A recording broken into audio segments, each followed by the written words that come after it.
Bayarkan hutangku 1 miliar atau angkat kaki, bentak mertua saat mengusirku malam itu. Dia tak tahu, tanah yang dipijaknya adalah milikku. Hari ini, saat eksekusi pengosongan rumah dimulai, wanita sombong itu lari menerobos polisi, bersujud mencium kakiku di aspal panas sambil meraung. Ampun Marissa, tolong. Sebelum ceritanya dimulai, silahkan tulis di kolom komentar dari daerah mana saja teman-teman yang menonton cerita ini. Jangan lupa like dan subscribe agar channel ini bisa semakin berkembang dan bisa mempersembahkan cerita yang lebih menarik lagi. Suasana sore di ruang tengah rumah mewah itu sebenarnya cukup tenang. Televisi menyala menampilkan acara gosip selebriti dengan volume rendah. Di sofa kulit berwarna krem buatan Italia yang harganya puluhan juta, Bu Yanti duduk bersandar santai. Tangan kanannya memegang cangkir teh porselen, sementara tangan kirinya sibuk menggulir layar ponsel pintar keluaran terbaru. Kuku-kukunya yang dicat merah menyala mengetuk-ngetuk layar dengan tidak sabar. Duh, Jeng Narni ini pamer tas lagi di grup arisan. Padahal itu tas KW super. Saya tahu persis bedanya. Gumam Bu Yanti sinis, bicara sendiri. Di sudut ruangan, Marissa sedang merapikan majalah yang berserakan di meja kopi. Sebagai menantu yang tinggal di rumah mertua, Marissa sudah terbiasa melakukan pekerjaan rumah tangga, meskipun sebenarnya ada asisten rumah tangga yang datang pagi hari. Tapi bagi Bu Yanti, menantu harus tahu diri dan rajin bergerak. Marissa, panggil Bu Yanti tanpa menoleh. Itu toples kue nastar diisi lagi. Nanti malam ada teman ibu mau datang main bridge. Iya, Bu. Nanti Marissa isikan setelah menyapu teras depan. Jawab Marissa lembut. Ia adalah wanita yang sabar, wajahnya teduh namun menyimpan ketegasan yang jarang ia perlihatkan. Jangan nanti-nanti. Kebiasaan kamu itu suka menunda, sergah Bu Yanti ketus. Oh iya, suamimu, Farhan, pulang jam berapa hari ini? Bilang sama dia, belikan martabak manis kesukaan ibu di tempat biasa. Marissa menghela napas pelan, berusaha tidak terpancing emosi. Mas Farhan bilang lembur, Bu. Mungkin sampai rumah jam 9 malam. Lembur terus, tapi gajinya segitu-gitu saja. Coba kamu itu dukung suami biar karirnya naik. Jangan cuma numpang hidup. Ucapan pedas Bu Yanti terpotong oleh suara gedoran keras di pagar depan. DUG, DUG, DUG. Suara itu terdengar kasar dan tidak sabaran. Bukan seperti tamu yang sopan, melainkan seperti seseorang yang hendak mendobrak masuk. Bu Yanti, keluar. Teriak suara laki-laki yang berat dan serak dari luar pagar. Bu Yanti terlonjak kaget, teh di cangkirnya nyaris tumpah. Wajahnya yang tadi penuh rasa percaya diri mendadak pucat pasi. Siapa itu? Marissa? Coba kamu cek. Perintahnya dengan suara bergetar. Marissa mengerutkan kening. Ia berjalan menuju jendela depan dan mengintip dari balik tirai tipis. Di depan pagar besi rumah yang tinggi, berdiri 3 orang pria berbadan besar. Mereka mengenakan jaket kulit hitam, bertampang garang, dan salah satunya memegang sebatang besi pendek yang dipukulkan ke pagar. Ada 3 orang laki-laki, Bu. Sepertinya penagih hutang, lapor Marissa pelan namun tegas. Mendengar kata, penagih hutang, Bu Yanti langsung melompat dari sofa. Ia berlari kecil mematikan televisi dan lampu ruang tengah, membuat suasana menjadi remang-remang. Jangan buka pintu. Jangan keluar. Bilang ibu nggak ada di rumah.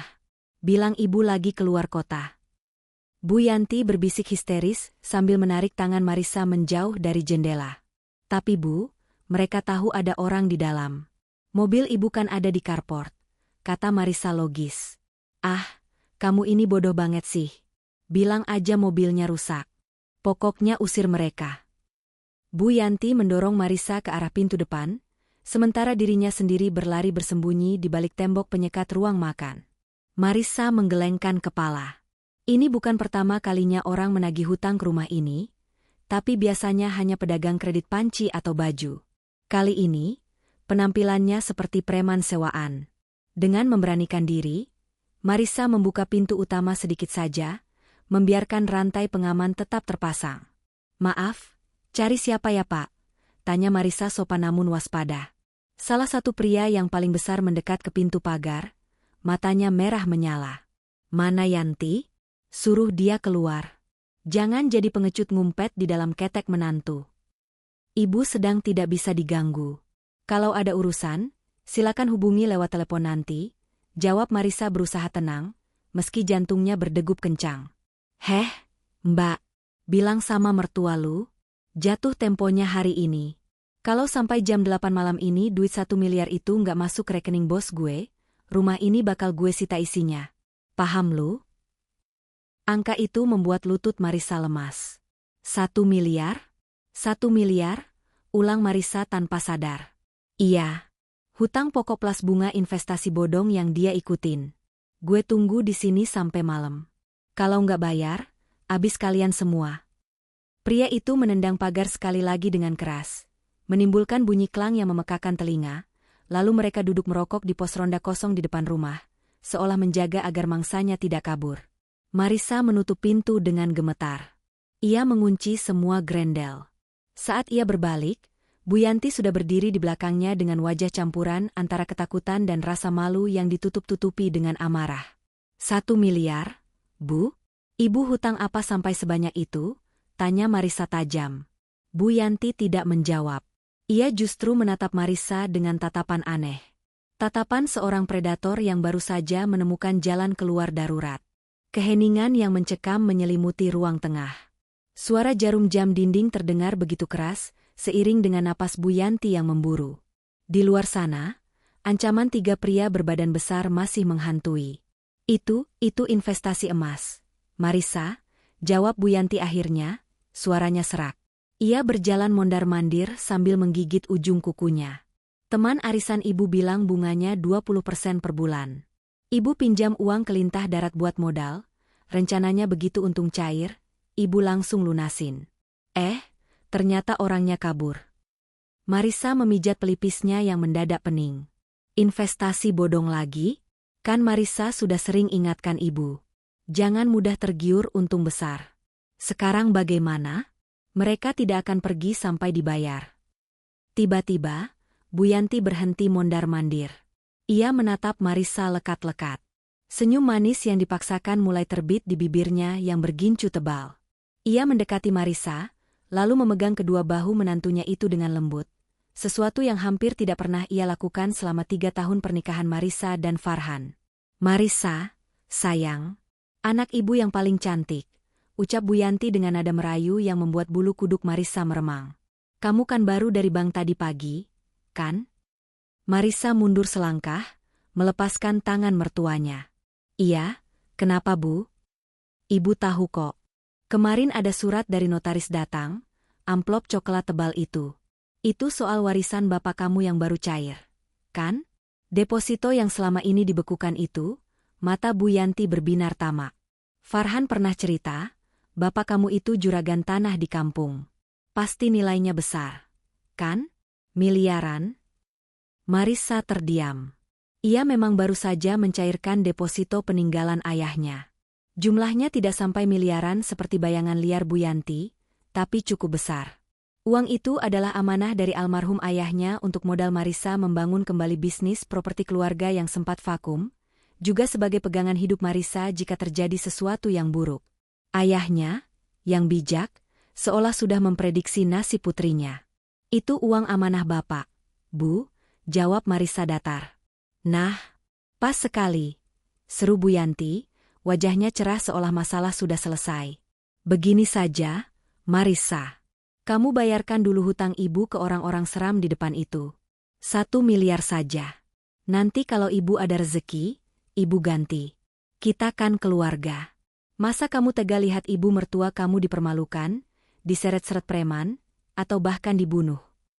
Marissa menatap mertuanya tak percaya. Gampang sekali mulut itu bicara. Bu, uang warisan itu bukan untuk bayar hutang gaya hidup ibu. Itu untuk modal usaha saya. Lagi pula, jumlahnya tidak sebanyak yang ibu kira. Tolak Marissa halus namun tegas. Wajah manis Bu Yanti langsung berubah masam dalam sekejap. Pelit sekali kamu. Kamu pikir ibu tidak tahu? Orang tua kamu itu kaya raya. Masa warisannya sedikit?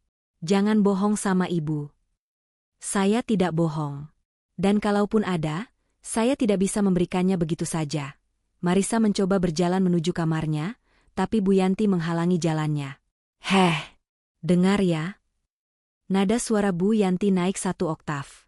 "Selama ini kamu tinggal di sini gratis. Makan beras ibu, pakai listrik ibu, tidur di kamar anak ibu. Sekarang giliran ibu butuh, kamu mau lepas tangan? Di mana otak kamu? Gratis?" Marissa tertawa kecil, tawa yang getir. "Bu, setiap bulan gaji Mas Farhan habis untuk cicilan mobil ibu dan kartu kredit ibu. Untuk makan sehari-hari, saya yang belanja pakai uang hasil jualan online saya. Listrik bulan lalu saya yang bayar. Gratis dari mana?" Pintu kamar di lantai atas terbuka.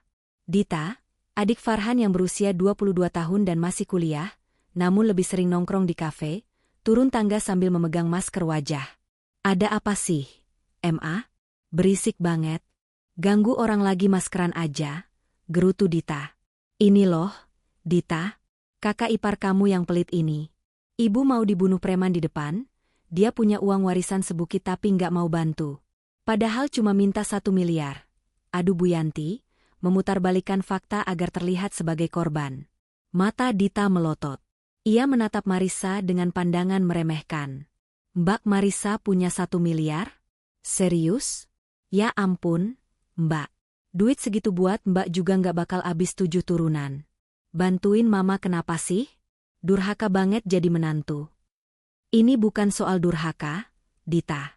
Ini soal tanggung jawab," balas Marissa. "Ibu yang berhutang untuk gaya hidup, kenapa uang peninggalan almarhum bapakku yang harus jadi korbannya?" "Alah, alasan." Bu Yanti makin mendesak. Kini ia mencengkeram lengan Marissa dengan kuku-kukunya yang tajam. Rasa sakit menjalar di lengan Marissa. "Pokoknya ibu nggak mau tahu. Bayarkan hutangku 1 miliar sekarang, atau kamu pergi dari sini. Ibu muak lihat muka menantu pelit kayak kamu." Kalimat itu akhirnya keluar. Ultimatum yang sudah lama menggantung di udara.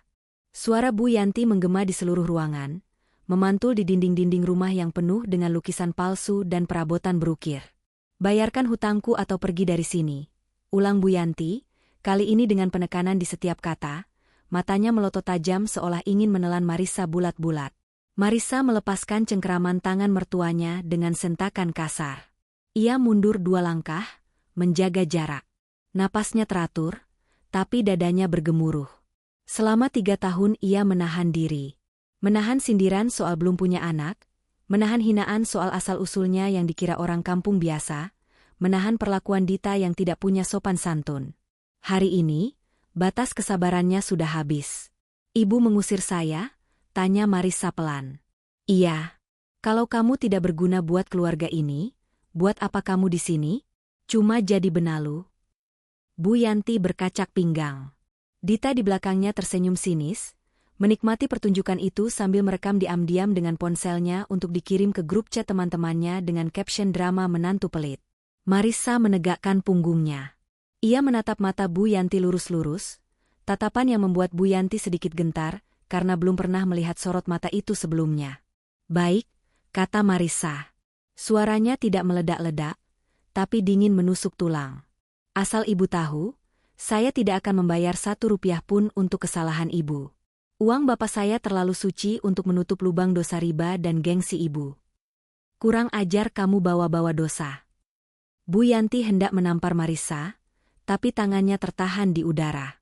Marissa tidak menghindar, ia hanya menatap tajam hingga Bu Yanti menurunkan tangannya sendiri karena ragu. "Dan soal benalu?"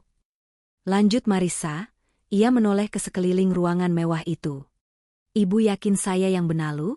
Ibu pikir dari mana Mas Farhan bisa dapat promosi jabatan tahun lalu? Saya yang bantu mengerjakan laporannya setiap malam. Ibu pikir siapa yang merawat ibu waktu kena tifus bulan lalu, saat Dita malah asyik liburan ke Bali? Saya. Itu kan kewajiban istri, kewajiban menantu." Sergah Dita tidak terima namanya dibawa-bawa. "Nggak usah pamrih deh, Mbak. Kewajiban itu 2 arah, Dita. Bukan perbudakan," balas Marissa tenang. Lalu ia kembali menatap Bu Yanti. "Ibu bilang bayar atau pergi?" Jawaban saya, "Gak sudi, bayar sendiri. Saya lebih baik pergi daripada uang keringat darah bapak saya habis di tangan orang yang tidak pernah menghargai saya." Gak sudi? Bu Yanti memekik histeris, seolah kata itu adalah penghinaan terbesar dalam sejarah hidupnya. Berani kamu bilang gak sudi sama ibu? Oke. Bagus. Pergi kamu sekarang. Jangan bawa apa-apa yang dibeli pakai uang anak saya. Tenang saja, Bu. Saya hanya akan membawa barang yang saya beli sendiri dan warisan saya. Sisanya? Ambil. Saya tidak butuh barang-barang di rumah neraka ini, ucap Marissa. Tepat saat suasana memanas di titik didih, suara drum mobil terdengar masuk ke carport. Lampu sorot mobil menembus jendela depan. Farhan pulang. Pintu depan terbuka kasar. Farhan masuk dengan wajah kusut, dasinya sudah longgar, dan kemejanya berantakan. Ia baru saja melewati para penagih hutang di depan pagar yang mengintimidasinya. Wajahnya pucat dan keringat dingin bercucuran. Ada apa ini? Di depan banyak preman. Mereka bilang ibu hutang 1 miliar? Apa-apaan ini, Bu? Farhan berteriak panik. Melihat putranya pulang, Bu Yanti langsung mengubah taktik. Ia menjatuhkan diri ke sofa, menangis meraung-raung dengan sangat dramatis. Farhan, anakku, tolong ibu, nak, istrimu mau membiarkan ibu dibunuh preman. Ratap Bu Yanti sambil menunjuk-nunjuk Marissa dengan jari gemetar. Marissa hanya diam, menatap suaminya, menunggu reaksi laki-laki itu. Apakah kali ini Farhan akan memakai logikanya? Farhan bingung. Di satu sisi, ibunya menangis histeris di sofa, ditenangkan oleh Dita yang juga ikut-ikutan memasang wajah sedih palsu. Di sisi lain, istrinya, Marissa, berdiri tegak di tengah ruangan dengan wajah dingin. Maksud ibu apa? Tanya Farhan, napasnya memburu. Marissa mau membiarkan ibu dibunuh. Ibu cuma minta tolong. Han? Isak Bu Yanti, air mata buayanya mengalir deras. Ibu hilaf, ibu ketipu investasi. Orang di depan itu mau sita rumah kalau nggak bayar sekarang. Ibu minta tolong Marissa talangin dulu pakai uang warisannya yang baru cair, tapi dia malah maki-maki ibu. Dia bilang, gak sudi bayarin hutang mertua gila. Dia sumpahin ibu mati, Han. Dita menambahkan bensin ke dalam api. Iya, Mas. Tega banget Mbak Marissa. Padahal duitnya banyak. Mas, miliaran. Tapi dia lebih sayang duitnya daripada nyawa mama. Farhan menoleh ke arah Marissa. Matanya yang lelah kini dipenuhi amarah. Sebagai anak laki-laki yang dibesarkan sendirian oleh ibunya, ayahnya meninggal saat Farhan kecil, Farhan selalu dididik untuk menomorsatukan ibunya di atas segalanya. Doktrin, surga di telapak kaki ibu, telah dipelintir sedemikian rupa oleh Bu Yanti hingga Farhan tidak lagi bisa membedakan mana bakti, mana eksploitasi. Marissa, benar kamu punya uang itu? Tanya Farhan dengan suara berat. Benar, Mas. Itu uang warisan Bapak, jawab Marissa jujur. Dan benar kamu menolak membantu ibu. Mas, ibu berhutang 1 miliar untuk gaya hidup. Uang Bapak tidak bisa. Aku tanya benar kamu menolak? Bentak Farhan, suaranya menggelegar memenuhi ruangan. Marissa terdiam sejenak, lalu mengangguk mantap. Benar, aku menolak. Plah, sebuah tamparan keras mendarat di pipi kiri Marissa. Bukan dari Bu Yanti, tapi dari Farhan. Pipi Marissa terasa panas dan perih, tapi rasa sakit di hatinya jauh lebih parah. Ia memegang pipinya, menatap suaminya dengan pandangan tidak percaya. Selama 3 tahun menikah, ini pertama kalinya Farhan melakukan kekerasan fisik. Mas. Lirih Marissa. Jangan panggil aku Mas kalau kamu tidak punya hati. Farhan menunjuk wajah Marissa. Tegak kamu ya. Kamu lihat ibu ketakutan begitu? Kamu punya uang, tapi kamu simpan sendiri? Istri macam apa kamu? Pelit, egois. Mas, kamu sadar nggak? Ibumu yang salah, dia yang berhutang. Kenapa aku yang harus tanggung jawab? Marissa mencoba membela diri, suaranya mulai bergetar menahan tangis. Suami istri itu satu kesatuan. Uangmu uangku juga. Kalau ibu butuh, kita wajib bantu. Farhan sudah tidak menggunakan logika. Ia hanya ingin masalah selesai dan ibunya diam. Sekarang, transfer uang itu ke rekening ibu. Sekarang. Marissa menghapus sudut matanya yang basah. Tatapannya berubah menjadi baja. Tidak. Sampai mati pun tidak akan kuberikan. Farhan ternganga. Ia tidak menyangka istrinya yang penurut itu bisa sekeras batu karang. Rasa malu karena ditentang di depan ibu dan adiknya membuat ego laki-laki Farhan terluka. Oke. Kalau itu mau kamu, Farhan berkata dengan napas tersengal. Ia berjalan ke pintu depan dan membukanya lebar-lebar. Kalau kamu lebih cinta sama uangmu daripada keluargaku, silakan pergi dari sini. Malam ini juga. Bawa uangmu yang sialan itu dan jangan pernah injak rumah ini lagi. Bu Yanti tersenyum penuh kemenangan di balik sapu tangannya. Dita menatap Marissa dengan tatapan mengejek, seolah berkata, rasain lo. Marissa menatap Farhan lekat-lekat, merekam wajah laki-laki yang dulu berjanji akan melindunginya di depan penghulu. Janji itu kini sudah hancur lebur. Kamu mengusirku, Mas? Di malam hari? Saat di depan banyak preman? Tanya Marissa memastikan. Iya. Keluar. Aku nggak butuh istri durhaka. Marissa mengangguk pelan. Baik. Ingat kata-katamu ini, Farhan. Kamu yang memintaku pergi. Jangan pernah menyesal.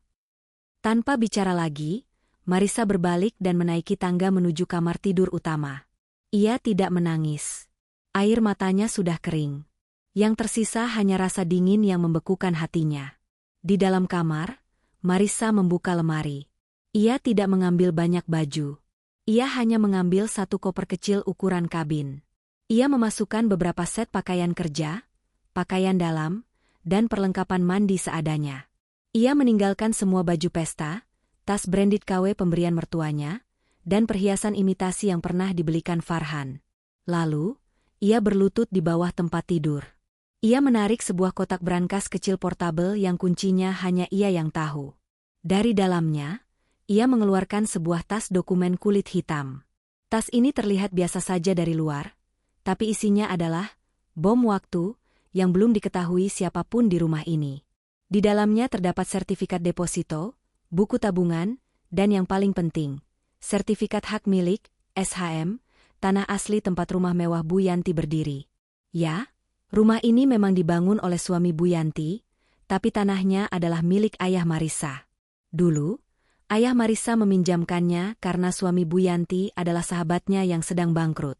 Perjanjiannya hanya hak pakai seumur hidup suami Bu Yanti. Tapi karena suami Bu Yanti sudah meninggal, dan kini Marissa diusir, maka hak itu otomatis gugur. Marissa mendekap tas itu erat-erat. Bapak, maafkan Marissa. Marissa harus menggunakan cara keras untuk menyadarkan mereka, bisiknya pelan. Setelah siap, Marissa turun ke bawah. Koper di tangan kanan, tas dokumen di tangan kiri. Di ruang tengah, Bu Yanti, Farhan, dan Dita masih duduk. Bu Yanti sudah berhenti menangis dan kini sedang makan kue nastar dengan santai, yakin bahwa Marissa pasti hanya menggertak. Loh, beneran mau pergi? Sindir Dita. Kirain cuma drama. Marissa tidak menggubris. Ia berjalan melewati mereka menuju pintu. Saat melewati Farhan, langkahnya terhenti sejenak. Farhan, panggil Marissa. Ia tidak lagi menggunakan embel-embel, Mas. Farhan menoleh, wajahnya masih merah karena marah. Apa? Mau minta maaf? Telat. Transfer dulu uangnya baru aku maafkan. Marissa tersenyum tipis. Sangat tipis. Talak satu sudah jatuh secara kinayah saat kamu mengusirku. Mulai detik ini, urus hidupmu dan keluargamu sendiri. Oh ya, bilang sama preman di depan, jangan halangi jalan saya kalau tidak mau berurusan dengan polisi. Marissa melangkah keluar pintu. Hujan mulai turun rintik-rintik, menambah dramatis suasana malam itu. Para penagih hutang yang duduk di pos ronda berdiri, saat melihat Marissa keluar membawa koper. Woi! Mau kemana lu? Mau kabur bawa duit? Bentak salah satu preman. Marissa berhenti. Ia mengeluarkan ponselnya, menunjukkan layar yang sedang melakukan panggilan video dengan seseorang berseragam polisi bintang 2. Saya sedang video call dengan om saya yang dinas di Polda Metro. Kalian mau saya teruskan laporannya soal pengancaman, atau kalian biarkan saya lewat? Gertak Marissa dengan tenang. Padahal itu hanya rekaman video lama, Tapi di layar gelap dan hujan, preman itu tidak bisa membedakannya. Para preman itu saling pandang, lalu salah satunya meludah ke tanah. Cih, lewat sana. Urusan kita sama yang punya rumah, bukan sama lu. Marissa menyeret kopernya menembus gerimis. Tepat di ujung jalan kompleks, sebuah sedan hitam mewah, bukan taksi online, sudah menunggu. Kaca jendela belakang turun, memperlihatkan wajah tua namun berwibawa dari Pak Haryo, pengacara kepercayaan almarhum ayahnya. Sudah siap, Nak Marissa? Tanya Pak Haryo. Marissa memasukkan koper ke bagasi dibantu sopir, lalu masuk ke dalam mobil yang hangat. Ia menoleh sekali lagi ke arah rumah mewah bercat putih itu. Rumah yang 3 tahun ini menjadi penjara baginya. Siap, Pak Haryo, jawab Marissa mantap. Mari kita mulai proses hukumnya besok pagi. Mobil sedan hitam itu melaju membelah hujan, meninggalkan Farhan dan keluarganya yang masih merasa menang, tanpa sadar bahwa mereka baru saja membuang satu-satunya pelindung mereka dari kehancuran. Pagi itu, matahari bersinar terang menembus jendela kaca rumah mewah Bu Yanti, seolah mengejek kekacauan yang terjadi semalam. Hujan sudah reda, menyisakan genangan air di halaman. Di ruang makan, suasana terasa anehnya damai, sebuah ketenangan palsu sebelum badai yang sesungguhnya menerjang. Bu Yanti duduk di kursi makan, menyantap bubur ayam yang dibeli Dita dari pedagang lewat. Wajahnya bengkak sisa menangis semalam, tapi matanya memancarkan kepuasan yang ganjil. Farhan duduk di seberangnya, mengaduk-aduk kopi hitam dengan tatapan kosong, sementara Dita sibuk memotret sarapannya untuk Instagram Story dengan caption, "Morning Vibe, Stay Positive." Akhirnya, udara di rumah ini terasa lebih segar tanpa si muka tembok itu, celetuk Bu Yanti sambil menyuapkan kerupuk ke mulutnya. Kamu rasakan nggak, Han? Rumah jadi lega. Farhan mendongak, matanya merah karena kurang tidur. Bu, preman-preman itu semalam cuma pergi karena hujan deras dan takut polisi. Mereka pasti balik lagi nanti siang. Batas waktunya cuma sampai nanti malam. Kita mau bayar pakai apa? Marissa sudah pergi bawa uangnya. Halah, kamu ini penakut banget jadi laki-laki, cibir Bu Yanti. Ia meletakkan sendoknya dengan kasar. Marissa itu cuma menggertak. Paling nanti sore dia balik lagi sambil nangis-nangis minta maaf. Dia itu nggak punya siapa-siapa di Jakarta selain kita. Mau tinggal di mana dia? Kolong jembatan? Mbak Marissa bawa koper, MA. Kayaknya serius, sahut Dita tanpa mengalihkan pandangan dari ponselnya. Tapi bodo amat sih, yang penting dia nggak ada di sini ngatur-ngatur kita lagi. Dengar ya, Han, Bu Yanti mencondongkan tubuhnya ke arah Farhan, memasang wajah serius yang dibuat-buat. Ibu sudah punya rencana cadangan. Kamu ingat tanah kosong di samping rumah ini? Yang biasa dipakai parkir tamu kalau ada arisan. Farhan mengangguk ragu. Ingat. Kenapa? Itu kan tanah bapakmu juga. Luasnya 200 meter. Kalau kita jual cepat, banting harga saja, lakulah 2 atau 3 miliar. Cukup buat bayar hutang ibu, sisanya bisa buat kita beli mobil baru ganti mobil ibu yang sudah tua itu. Ucap Bu Yanti dengan mata berbinar, seolah uang itu sudah ada di tangan. Farhan mengerutkan kening. Tapi, Bu, surat-suratnya di mana? Selama ini kan Farhan gak pernah lihat sertifikat tanah itu. Ada. Tenang saja. Ibu punya fotokopinya di lemari. Sertifikat aslinya pasti terselip di berkas-berkas lama bapakmu di gudang, atau mungkin dulu dibawa bapakmu ke kantor. Gampanglah itu, nanti kita urus surat kehilangan kalau aslinya nggak ketemu. Yang penting ada pembelinya dulu. Jawab Bu Yanti menggampangkan masalah, penyakit utamanya selama ini. Kebetulan, seru Dita tiba-tiba. Teman arisan Mama, Tante Siska, kan suaminya juragan ruko. Waktu itu dia pernah naksir tanah samping itu. Coba Mama telepon sekarang. Tanpa buang waktu, Bu Yanti menyambar ponselnya. Ia menelepon dengan nada suara yang dimanis-maniskan, berubah drastis dari sosok yang semalam meraung-raung ketakutan. Halo, Jeng Siska. Apa kabar? Iya nih. Jeng, saya mau lepas tanah samping rumah nih. Iya, butuh dana cepat buat ekspansi bisnis anak saya. Hahaha, iya biasalah proyek besar. Kasih harga teman deh. 1,5 miliar aja asal cash hari ini. Oh, mau? Serius? Oke, Kita ketemu di notaris jam 11 ya. Suami Jeng Siska bawa uang mukanya ya. Bu Yanti menutup telepon dengan senyum lebar hingga ke telinga. Ia menepuk tangan Farhan. Beres. Masalah selesai. Siapa butuh Marisa? Kita masih kaya, nak. Farhan menghela napas panjang, sedikit lega meski hatinya masih terasa ganjil. Rasanya terlalu mudah. Ya sudah, kalau gitu Farhan izin kantor setengah hari buat antar ibu ke notaris. Mereka bersiap-siap dengan pakaian terbaik mereka, menyemprotkan parfum mahal, dan melupakan satu fakta krusial. Mereka sedang bermain api di atas lahan yang bukan milik mereka. Kantor notaris Pat, Budi Santoso, SH, terletak di sebuah ruko berlantai 3 di jalan utama. Ruang tunggunya berpendingin udara sejuk dengan aroma pengharum ruangan lavender yang menenangkan. Namun, bagi Farhan, ruangan itu terasa mencekam. Bu Yanti duduk dengan gaya angkuh, tas mewahnya diletakkan di pangkuan. Di sebelahnya duduk Pak Broto, suami Tante Siska, seorang pengusaha properti yang terlihat tidak sabaran, dan Tante Siska yang sibuk memuji cincin berlian, palsu, Bu Yanti. Jadi deal ya, Jeng Yanti. 1,5 miliar bersih. Pajak-pajak Jeng Yanti yang tanggung, kata Pak Broto tegas.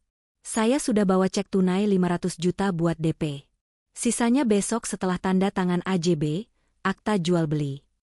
Beres, Pak Broto. Tenang saja. Barang bagus itu, jawab Bu Yanti percaya diri. Pintu ruangan notaris terbuka. Seorang staf mempersilakan mereka masuk. Di balik meja besar yang penuh tumpukan berkas, duduk Pak Budi, notaris senior yang sudah mengenal keluarga Farhan sejak zaman almarhum ayah Farhan masih hidup. Selamat siang, Bu Yanti, Nak Farhan, sapa Pak Budi ramah namun formal. Ada yang bisa saya bantu? Siang, Pak Budi. Ini saya mau jual tanah kosong di samping rumah saya ke Pak Broto. Tolong dibuatkan akta jual belinya sekarang ya. Ini fotokopi sertifikatnya dan PBB-nya, kata Bu Yanti sambil meletakkan map ke atas meja dengan gerakan dramatis. Pak Budi mengambil map itu, mengenakan kacamata bacanya, dan mulai meneliti lembaran fotokopi sertifikat tanah yang sudah agak buram itu. Ia mengetuk-ngetukkan jari di meja, lalu beralih ke layar komputernya. Ia mengetikkan nomor sertifikat untuk pengecekan data online di BPN, Badan Pertanahan Nasional. Hening sejenak. Hanya suara keyboard yang terdengar. Dahi Pak Budi berkerut. Ia menatap layar, lalu menatap fotokopi itu lagi.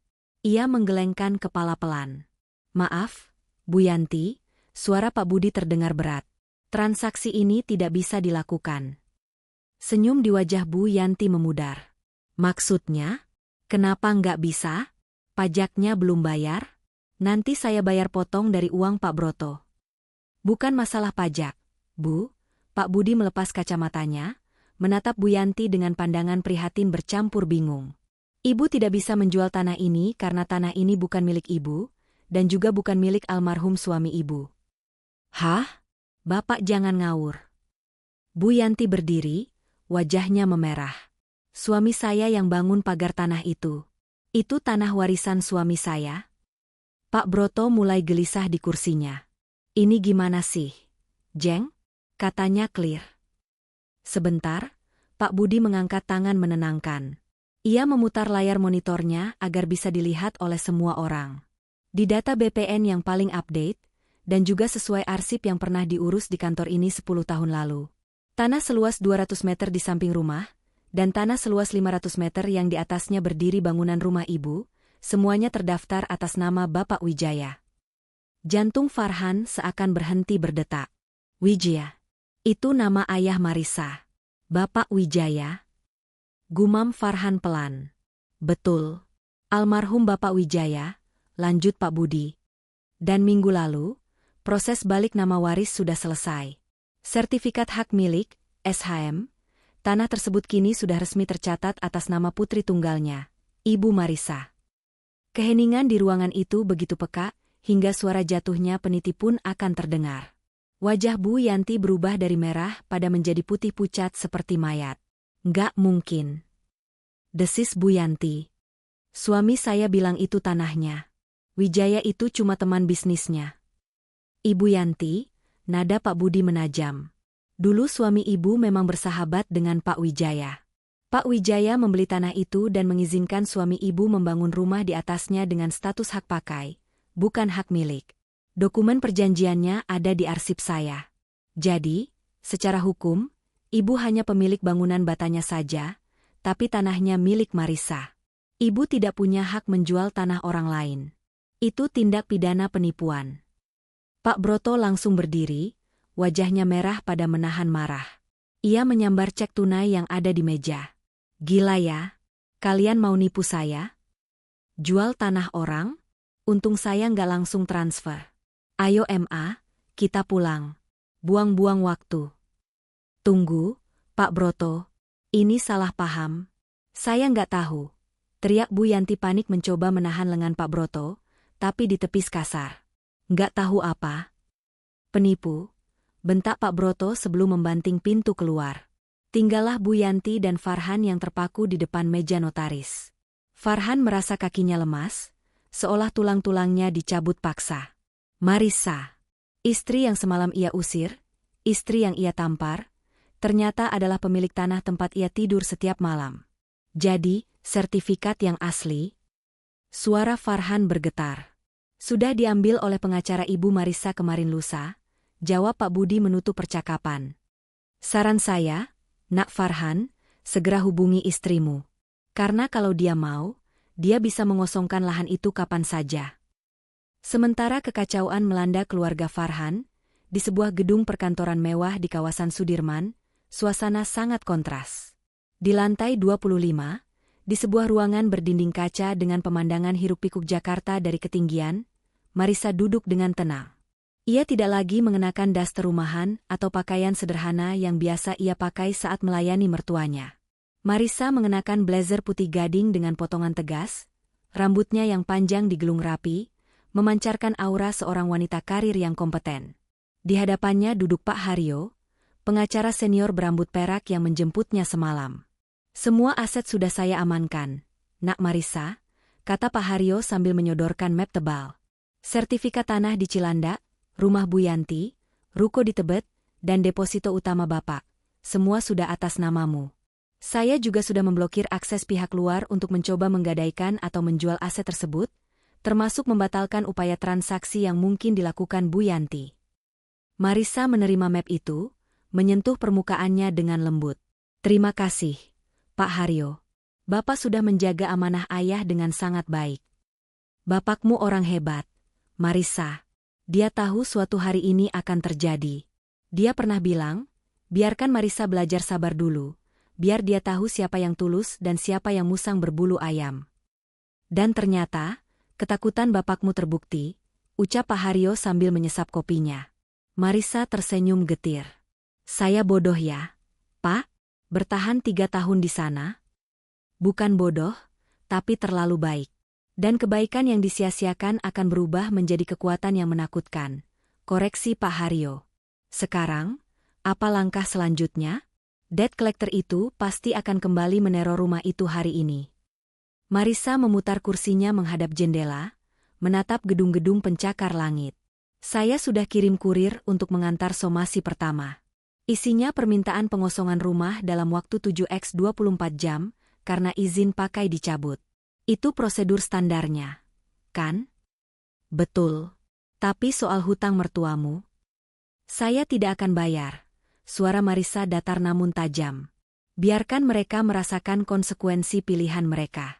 Farhan mengusir saya karena saya menolak bayar, kan? Maka biarkan dia melihat apa yang terjadi kalau saya benar-benar tidak ada. Tapi nyawa mereka bisa terancam. Nak, preman-preman itu... Saya sudah sewa jasa keamanan swasta untuk memantau dari jauh. Pak, hanya memantau. Pastikan tidak ada yang mati atau cacat permanen. Tapi kalau cuma barang-barang disita, dibentak, atau dipermalukan tetangga, biarkan saja. Itu pelajaran mahal yang harus mereka bayar. Potong Marissa. Pak Haryo menatap klien mudanya itu dengan kagum. Gadis kecil yang dulu sering menangis kalau lututnya lecet, kini telah berubah menjadi wanita besi. Pengkhianatan suami dan mertua telah menempa Marissa menjadi sosok yang tidak lagi bisa disentuh dengan air mata palsu. Marissa mengambil ponselnya yang tergeletak di meja. Ada 50 panggilan tak terjawab dari suamiku, dan mama mertua. Ia tidak memblokir nomor itu, ia sengaja membiarkannya aktif agar ia bisa melihat kepanikan mereka tanpa perlu merespons. Ini baru permulaan, Farhan, bisik Marissa pada layar ponselnya. Ia kemudian menekan tombol intercom di mejanya. Mbak Sarah, tolong siapkan mobil. Saya mau meninjau proyek ruko di Tebet. Kita harus kembali bekerja. Marissa melangkah keluar ruangan dengan kepala tegak. Ia bukan lagi menantu yang tertindas. Ia adalah Marissa Wijaya, pemilik tahta yang sesungguhnya. Sore itu, langit Jakarta kembali mendung, sekelabu nasib keluarga Bu Yanti. Mereka baru saja pulang dari kantor notaris dengan perasaan hancur lebur. Tidak ada uang, tidak ada harapan, dan yang terparah, tidak ada harga diri. Sesampainya di depan pagar rumah, mimpi buruk mereka menjadi nyata. Gembok pagar sudah rusak. Pintu rumah terbuka lebar. 3 pria berbadan besar yang datang kemarin malam kini kembali, kali ini membawa 5 orang teman lainnya, dan sebuah truk bak terbuka yang diparkir miring menutupi jalan. "Woi, akhirnya pulang juga si Nyonya besar," teriak pimpinan debt collector itu, pria bernama Bang Jago yang memiliki tato naga di lehernya. Ia duduk santai di teras rumah Bu Yanti sambil merokok. Abu rokoknya dijatuhkan begitu saja ke lantai marmer yang biasa dipoles Marissa setiap pagi. Bu Yanti menjerit tertahan, bersembunyi di balik punggung Farhan yang juga gemetar. Bang, tolong kasih waktu lagi." Cicit Farhan, suaranya hampir tak terdengar. Bang Jago berdiri, membuang puntung rokoknya dan menginjaknya. "Waktu udah habis, bos. Gue udah cek mutasi rekening bos gue, kosong. Lu bilang mau bayar pagi ini? Mana buktinya?" Itu, ada kesalahan teknis, Bang. Sertifikatnya belum bisa dijual." Farhan mencoba beralasan. "Bodoh amat. Gue nggak mau dengar alasan. Sesuai janji lu semalam, kalau nggak bayar, gue sita barang-barang lu senilai hutang." Bang Jago menjentikkan jarinya. "Anak-anak, sikat. Jangan." Bu Yanti berteriak histeris saat melihat 2 orang preman masuk ke ruang tengah dan mulai mengangkat TV LED 60 inci kesayangannya. "Itu TV mahal. Jangan diambil." "Diam lu, nenek lampir," bentak salah satu preman. Kekacauan pecah. Seperti semut yang menggerogoti bangkai, para penagih hutang itu menguras isi rumah. Kulkas 2 pintu di dapur digotong keluar, isinya berhamburan ke lantai. Sofa kulit Italia tempat Bu Yanti biasa duduk bak ratu diangkat paksa. Lukisan-lukisan dinding diturunkan kasar. Dita menangis meraung-raung di pojokan saat seorang preman merampas iPhone 15 Pro Max dari tangannya. "Itu HP gue. Balikin. Mas Farhan tolongin." Farhan mencoba maju. "Bang, tolong jangan HP adik saya, itu data kuliah." Buge. Satu pukulan telak mendarat di ulu hati Farhan. Ia terhuyung mundur dan jatuh terduduk. Napasnya sesak. Ia tidak pernah berkelahi seumur hidupnya. Fisiknya lemah, mentalnya lebih lemah lagi. Ia hanya bisa melihat dengan pandangan kabur saat rumah yang menjadi simbol status sosial ibunya dipreteli satu persatu. Tetangga mulai berkerumunan di depan pagar. Mereka berbisik-bisik, memotret, dan merekam kejadian itu. Aib keluarga Bu Yanti kini menjadi tontonan gratis satu kompleks. Tidak ada yang mau menolong. Karena selama ini Bu Yanti dikenal sombong dan suka merendahkan tetangga. "Rasain, makanya jangan sok kaya," bisik seorang ibu-ibu tetangga yang dulu pernah dihina Bu Yanti karena motornya jelek. Setelah 1 jam yang menyiksa, truk itu penuh. Rumah itu kini melompong. Hanya tersisa meja makan kayu yang terlalu berat untuk diangkat dan kasur busa di kamar. Karpet, gorden, elektronik, bahkan koleksi tas Bu Yanti, yang ternyata dihargai murah karena banyak yang KW, semua diangkut. "Ini baru cicilan pertama," kata Bang Jago sebelum naik ke truk. "Nilai barang rongsokan lu ini paling cuma nutup 100 juta. Masih kurang 900 juta lagi. Gue kasih waktu 2 hari lagi. Kalau nggak lunas, sertifikat rumah ini yang gue ambil paksa. Gue nggak peduli sertifikat itu atas nama siapa, gue bakar rumah ini sekalian." Truk itu pergi meninggalkan asap hitam yang menyesakan. Bu Yanti merosot ke lantai yang kini kosong dan kotor oleh jejak sepatu lumpur para preman. Ia memandang sekeliling ruangan yang dulu mewah, kini seperti rumah hantu. Marissa. Rintih Bu Yanti. Ini gara-gara Marissa? Bukannya introspeksi diri, wanita itu masih saja menyalahkan orang lain. Malam itu, rumah terasa gelap gulita. Bukan hanya karena lampu kristal gantungnya sudah diambil preman, tapi karena suasana hati penghuninya yang sudah mati. Mereka duduk di lantai beralaskan tikar butut yang ditemukan di gudang. Perut Farhan berbunyi. Lapar. Tidak ada makanan, kulkas sudah tidak ada. Dompetnya kosong karena semua uang tunai di dompetnya tadi juga diambil preman sebagai uang rokok. Mas lapar, rengek Dita. Wajahnya sembab, tanpa make up, terlihat seperti anak kecil yang kehilangan arah. Farhan tidak menjawab. Pikirannya melayang pada kejadian di kantor notaris tadi siang. Tanah ini milik Marissa. Rumah ini berdiri di tanah Marissa. Fakta itu terus berputar di kepalanya seperti kaset rusak. Dengan tangan gemetar, Farhan mengeluarkan ponselnya, satu-satunya barang berharga yang berhasil ia sembunyikan di celana dalamnya saat penggeledahan tadi. Layarnya retak sedikit, tapi masih berfungsi. Ia menekan nomor Marissa. Lagi. Tut, tut, tut. Tersambung. Tapi tidak diangkat. Angkat, Sa, tolong angkat. Gumam Farhan putus asa. Maafin aku, Sa. Aku butuh kamu. Di seberang kota, di apartemen barunya yang hangat dan nyaman, Marissa sedang menikmati secangkir teh chamomile sambil membaca buku. Ponselnya bergetar di meja sisi, menampilkan nama, suamiku. Marissa melirik layar itu.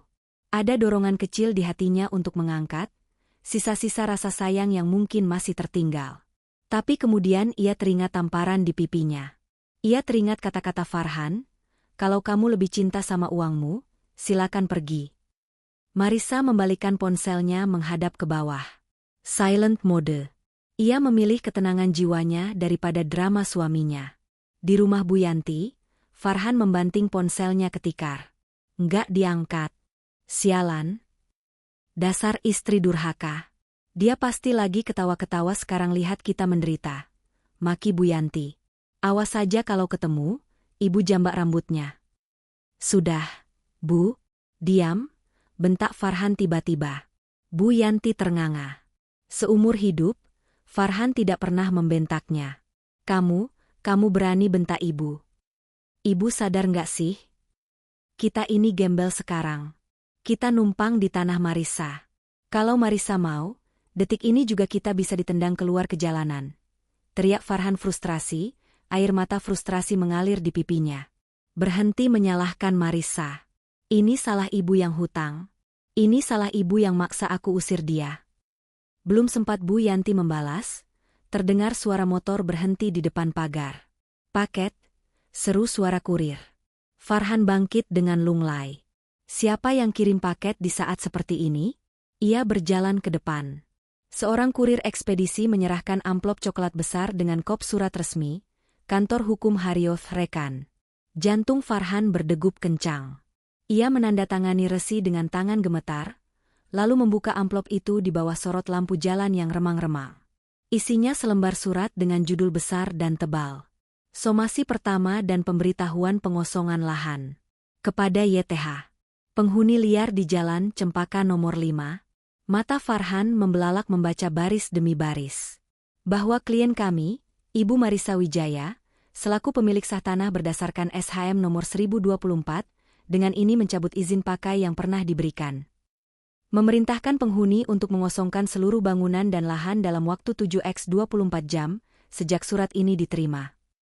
Apabila tidak diindahkan, maka akan dilakukan upaya eksekusi paksa dengan bantuan aparat hukum. Kertas itu jatuh dari tangan Farhan, melayang pelan ke tanah yang basah. Lututnya goyah, dan ia ambruk berlutut di halaman. Habis sudah. Tidak ada lagi tempat berlindung. Marissa tidak main-main. Dia bukan lagi istri yang bisa dibentak dan disuruh-suruh. Dia kini datang sebagai pemilik takdir mereka, membawa palu godam hukum untuk meruntuhkan sisa-sisa kesombongan keluarga ini. Farhan mendongak ke langit gelap, membayangkan wajah Marissa. Bukan wajah takut, melainkan wajah dingin yang penuh kuasa. Kamu benar-benar menghancurkan kami, Sa? Bisik Farhan di tengah keheningan malam yang mencekam. Kertas putih dengan kop surat kantor hukum Haryo rekan itu tergeletak di atas meja ruang tamu yang kini kosong melompong. Tidak ada lagi vas bunga kristal atau taplak meja rendah impor. Hanya ada kayu meja yang berdebu dan selembar kertas yang beratnya seolah mampu meruntuhkan atap rumah. Farhan duduk bersila di lantai, membaca ulang isi surat itu untuk yang ke-10 kalinya dengan bantuan cahaya senter ponsel, karena lampu teras remang-remang dan suasana di dalam rumah terasa suram. Baca yang keras, Han. Ibu nggak bisa baca tulisan kecil-kecil begitu. Kacamata ibu hilang entah kemana pas orang-orang biadab itu ngambil barang. Seru Bu Yanti tidak sabaran. Ia duduk memeluk lutut di sudut ruangan, masih mengenakan daster sutra yang kini tampak kusut dan kotor. Farhan menarik napas panjang. Suaranya parau karena dehidrasi dan stres. Poin ketiga. Farhan membaca dengan gemetar. Bahwa klien kami, Ibu Marissa Wijaya, memberikan opsi kepada penghuni saat ini. Jika ingin tetap menempati lahan tersebut, penghuni wajib membeli tanah seluas 500 meter persegi ini, sesuai harga pasar yang berlaku di kawasan Cilandak saat ini, yaitu sebesar 5 miliar rupiah. 5 miliar? Pekik Dita. Suaranya melengking memecah keheningan malam. Gila. Mbak Marissa gila. Mana ada tanah semahal itu? Itu harga pasar, Dit. Daerah sini memang mahal. Gumam Farhan lemas. Lanjut ke poin 4. Apabila dalam waktu 7x 24 jam tidak ada pembayaran atau kesepakatan jual-beli, maka penghuni wajib mengosongkan lahan secara sukarela. Jika tidak, akan dilakukan upaya hukum pidana atas tuduhan penyerobotan lahan dan eksekusi pengosongan paksa. Bu Yanti mendengus kasar, wajahnya merah pada menahan amarah yang tidak pada tempatnya. Dasar serakah. Dia mau memeras kita? 5 miliar? Dari mana kita dapat uang segitu? Buat bayar hutang rentenir 1 miliar saja kita sudah mau mati. Sekarang dia minta 5 kali lipat. Bu, ini bukan memeras. Ini hak dia. Tanah ini milik dia. Farhan mencoba menyuntikkan sedikit logika, meski ia tahu ibunya kebal terhadap akal sehat. Kita tinggal di sini gratis puluhan tahun. Bu, wajar kalau pemiliknya minta bayaran atau minta kita pergi. Kamu belain dia terus. Bu Yanti melempar bantal sofa, yang sudah sobek dan tidak diambil preman, ke arah Farhan. Istrimu itu iblis berwajah malaikat. Dia tahu kita lagi susah, malah ditekan sampai leher. Harusnya dia bantu kita, bukan malah mau ngusir mertua sendiri. Dia bukan istriku lagi, Bu. Ingat, aku sudah mengusirnya. Ibu yang suruh, jawab Farhan dingin. Kata-kata itu meluncur tajam, menusuk ulu hatinya sendiri. Halah, jangan salahin ibu terus. Bu Yanti berdiri, mondar-mandir seperti setrikaan rusak. Pokoknya ibu nggak mau pergi. Ini rumah ibu, suami ibu yang bangun temboknya, pasang atapnya. Enak saja si Marissa mau ngambil. Biar dia bawa polisi 1 kompi pun, ibu bakal tiduran di depan pagar. Langkahi dulu mayat ibu. Farhan memijat kepalanya yang berdenyut hebat. Ancaman Bu Yanti terdengar konyol di telinganya. Melawan hukum dengan drama tangisan tidak akan mempan di hadapan sertifikat tanah yang sah. Marissa memegang kartu as, sementara mereka bahkan tidak memegang kartu apa-apa. Kita harus bicara sama dia, Bu. Kita harus minta ampun, kata Farhan akhirnya. Besok pagi aku akan cari dia. Aku akan sujud kalau perlu. Harga diriku sudah nggak ada harganya dibanding nasib kita. Jangan mau, Mas. Jangan rendahkan harga diri kita. Dita memprovokasi. Diam kamu Dita. Bentak Farhan, membuat adiknya terlonjak kaget. Kamu bisa ngomong begitu karena kamu nggak mikir. Kalau lusa kita diusir, kamu mau tidur di mana? Di emperan toko? Kamu mau teman-teman gaulmu lihat kamu jadi gembel? Dita langsung kicep. Wajahnya pucat membayangkan skenario mengerikan itu. Besok aku akan cari Marissa, tegas Farhan sekali lagi, lebih kepada dirinya sendiri. Ini satu-satunya jalan. Pagi harinya, Farhan bangun dengan tubuh pegal linu karena tidur di lantai keras tanpa alas yang layak. Ia mandi dengan air dingin, pemanas air sudah dicopot preman, dan mengenakan kemeja kerja terbaiknya yang tersisa. Kemeja itu agak kusut karena tidak disetrika, tapi Farhan tidak peduli. Ia tidak pergi ke kantor tempatnya bekerja. Ia tahu, konsentrasinya sudah hancur. Ia membolos hari ini demi misi penyelamatan nyawa keluarganya. Tujuan pertamanya adalah kantor lama Marissa. Dulu, sebelum menikah, Marissa sempat bekerja di perusahaan properti milik ayahnya yang berkantor di bilangan Jakarta Selatan. Farhan berharap Marissa kembali ke sana. Menggunakan ojek online, karena mobilnya sudah tidak ada bensin dan STNK-nya entah di mana, Farhan sampai di depan gedung perkantoran megah itu. Gedung tinggi berlapis kaca biru yang memantulkan sinar matahari terik. Farhan berjalan menuju lobi. Dulu, ia pernah menjemput Marissa di sini dengan bangga. Tapi sekarang, langkahnya berat. Sepatunya yang belum dipirau terlihat kusam di atas lantai marmer lobi yang mengkilap. "Selamat pagi, Pak. Ada yang bisa dibantu?"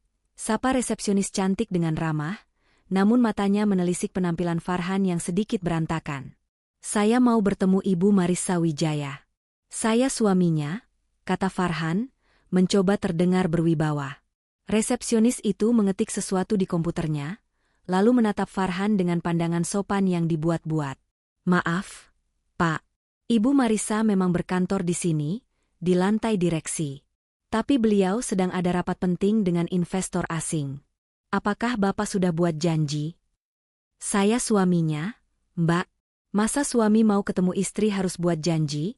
Nada Farhan meninggi karena panik. "Maaf, Pak. Itu prosedurnya. Instruksi dari asisten Ibu Marissa, semua tamu tanpa terkecuali harus ada janji temu." "Apalagi?" Resepsionis itu ragu sejenak. "Nama Bapak Farhan, kan? Nama Bapak ada di daftar blacklist keamanan kami. Bapak dilarang naik ke lantai atas." Dunia Farhan runtuh. Blacklist? Istrinya sendiri memasukkan namanya ke daftar hitam keamanan? "Tolong, Mbak sebentar saja. 5 menit. Ini soal hidup dan mati." Farhan memelas, harga dirinya sudah ia buang ke tong sampah. "Tolong Bapak keluar, atau saya panggil security," jawab resepsionis itu tegas. Farhan mundur selangkah. Ia berjalan gontai keluar lobi. Ia tidak pulang. Ia menunggu di trotoar seberang gedung, di bawah pohon, berharap bisa mencegat Marissa saat jam makan siang. Berjam-jam ia berdiri kepanasan. Perutnya melilit perih karena belum sarapan. Keringat membasahi punggungnya. Ia tampak menyedihkan, persis seperti pengemis yang memakai baju kantoran. Pukul 1 siang, sebuah mobil Alphard hitam mewah keluar dari basement gedung. Kaca jendela belakangnya tidak terlalu gelap. Farhan bisa melihatnya. Di dalam mobil itu, Marissa duduk dengan anggun. Ia sedang tertawa, berbicara dengan seorang pria tua berjas, mungkin investor. Wajah Marissa tampak bersinar, penuh percaya diri, dan cantik luar biasa. Jauh lebih cantik daripada saat ia dasteran di rumah melayani omelan Bu Yanti. Wanita itu tampak seperti ratu di singgasananya. "Marissa!" teriak Farhan sambil berlari mengejar mobil itu. Ia melambaikan tangan putus asa. "Marissa! Berhenti! Ini aku, Farhan." Namun mobil itu melaju kencang, menembus kemacetan, meninggalkan Farhan yang tersedak asap knalpot. Marissa mungkin tidak melihatnya, atau mungkin melihat tapi memilih untuk tidak peduli. Farhan berhenti berlari, napasnya memburu. Ia memegang lututnya, menatap nanar mobil yang menghilang di tikungan. Jarak di antara mereka bukan lagi sekadar jarak fisik. Itu adalah jurang pemisah nasib. Marissa sudah terbang tinggi ke langit, sementara Farhan sedang merangkak di lumpur yang ia ciptakan sendiri. Penyesalan itu datang bukan sebagai gelombang, tapi sebagai tsunami yang menghantam dadanya hingga sesak. "Ya Tuhan, apa yang sudah kulakukan?" bisik Farhan. Bayangan saat ia menampar Marissa kembali berputar di otaknya, menyiksanya lebih kejam daripada rasa lapar. Farhan pulang ke rumah dengan tangan hampa saat langit sudah gelap. Begitu ia membuka pintu, aura negatif langsung menyergapnya. Di ruang tengah yang gelap, listrik belum diputus tapi mereka mematikan lampu demi hemat token yang tinggal sedikit. Bu Yanti dan Dita sedang bertengkar hebat. "Mama sih. Coba Mama nggak maksa beli tas Hermes palsu itu bulan lalu. Kita masih punya tabungan," teriak Dita. "Kamu nyalahin Mama? Kamu sendiri kerjanya cuma minta duit buat nongkrong." Kuliah nggak lulus-lulus. Semesteran nunggak, bisanya cuma habisin duit Farhan. Balas Bu Yanti tak mau kalah. Stop. Cukup. Farhan membanting pintu, membuat kedua wanita itu terdiam. Farhan berjalan masuk, melempar tas kerjanya ke lantai. Kalian berdua bisa diam nggak? Aku capek. Aku seharian nungguin Marisa kayak orang gila di pinggir jalan. Dihina satpam, kepanasan, kelaparan, dan kalian di sini cuma bisa ribut. Terus hasilnya mana? Mana Marisa? Dia mau bayarin hutang kita? Tanya Bu Yanti antusias, tidak peduli pada penderitaan anaknya. Farhan tertawa hambar. Tawa yang mengerikan. Hasilnya 0, Bu. Marisa nggak mau ketemu aku. Namaku di blacklist. Dia sudah menutup semua pintu. Kita sendirian sekarang. Bu Yanti ternganga. Harapan terakhirnya pupus. Terus gimana? Besok lusa batas waktunya habis. Ya kita harus siap-siap pergi, jawab Farhan datar. Pergi kemana? Bu Yanti histeris. Ibu nggak punya saudara di Jakarta. Rumah nenekmu di kampung sudah dijual buat biaya nikah Dita yang batal dulu. Kita mau tidur di mana? Dita mulai menangis lagi, kali ini lebih keras. Aku nggak mau jadi gembel, Mas. Temen-temenku bakal ngetawain aku. Aku malu. Malu? Farhan menatap adiknya dengan jijik. Kamu tahu apa yang memalukan? Dit, yang memalukan itu kita hidup sok kaya pakai uang hutang. Yang memalukan itu kita menginjak-injak orang yang tulus sama kita. Kamu malu sama teman-temanmu? Asal kamu tahu ya, Dit, uang semesteran kamu bulan lalu itu dibayar pakai uang tabungan Marisa. Bukan uang Mas. Dita terdiam, matanya membelalak kaget. Iya, lanjut Farhan, membongkar semua rahasia. Dan ibu, obat ibu yang mahal itu, suplemen kolagen ibu, itu Marisa yang beli pakai uang jualan online-nya. Gaji Mas nggak pernah cukup, Bu, tapi Marisa nggak pernah ngeluh. Dia tutupi kekurangan kita. Dan apa balasan kita? Kita usir dia kayak anjing. Farhan menumpahkan semua kekesalannya. Ia menunjuk wajah ibunya. Ini semua salah ibu. Ketamakan ibu yang menghancurkan keluarga ini. Ibu yang maksa aku ceraikan Marisa secara agama malam itu. Sekarang ibu nikmati hasilnya. Kurang ajar kamu anak durhaka. Bu Yanti hendak memukul Farhan, tapi tenaganya lemah karena lapar. Ia malah jatuh terduduk, menangis meraung-raung menyesali nasib, tapi tetap tidak mau mengakui kesalahan. Malam itu, keluarga itu hancur berkeping-keping. Rasa lapar menggerogoti perut mereka, tapi rasa saling benci menggerogoti jiwa mereka lebih parah lagi. Rumah mewah itu terasa seperti neraka yang dingin. Hari berikutnya, H2 sebelum tenggat waktu pengosongan rumah. Bu Yanti bangun dengan mata bengkak tapi dengan tekad baru. Tekad seorang penipu ulung yang terdesak. Ia tidak bisa mengandalkan Farhan yang sudah patah semangat. Ia harus bergerak sendiri. Ia teringat satu hal. Di laci meja riasnya yang untungnya tidak diangkut preman, karena terlihat tua dan jelek, masih ada kotak perhiasan rahasia. Di sana tersimpan satu set kalung dan gelang berlian peninggalan neneknya, atau begitulah yang selalu ia ceritakan pada orang-orang. Ini penyelamatku, gumam Bu Yanti sambil menggenggam kotak beludru merah itu. Kalau dijual, ini pasti laku 200 atau 300 juta. Cukup buat sewa rumah bagus dan hidup setahun.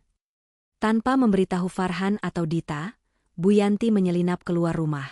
Ia naik angkot, sebuah penurunan derajat yang luar biasa baginya, menuju pasar emas di pusat kota. Ia berjalan dengan dagu diangkat tinggi, masuk ke toko emas terbesar. Saya mau jual ini. Barang antik, warisan keluarga Ningrat, katanya angkuh pada penjaga toko. Pemilik toko, seorang pria tua berkacamata tebal, mengambil perhiasan itu. Ia mengamatinya dengan kaca pembesar, lalu mengetesnya dengan alat khusus. Ia mengerenyitkan dahi, lalu menatap Bu Yanti dengan pandangan aneh. Ibu mau jual ini berapa? Tanya pemilik toko.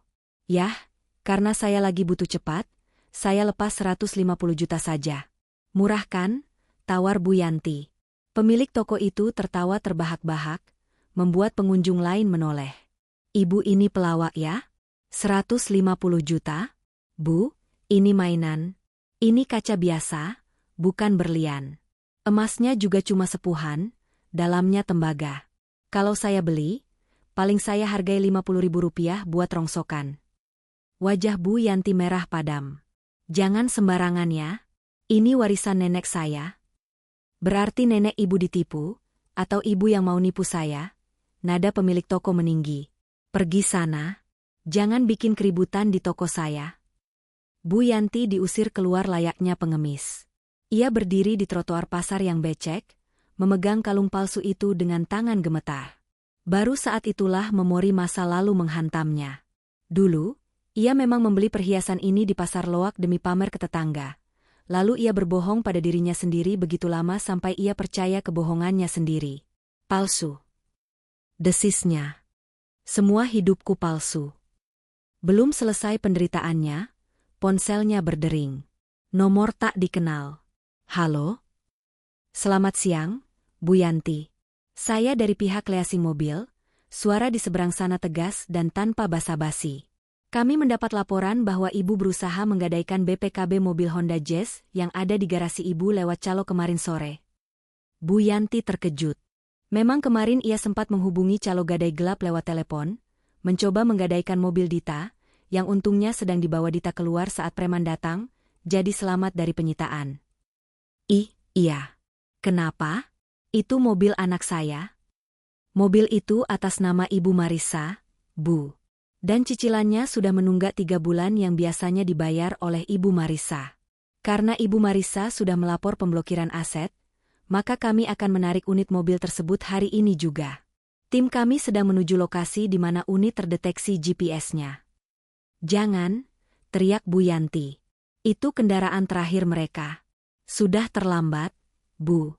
Selamat siang. Telepon ditutup. Bu Yanti merosot di pinggir jalan. Rencananya menjual perhiasan gagal. Rencananya menggadaikan mobil gagal. Marissa benar-benar menutup semua celah. Menantunya itu seperti pemain catur yang sudah memprediksi 5 langkah ke depan, mematikan semua pergerakan lawan bahkan sebelum lawan bergerak. H1.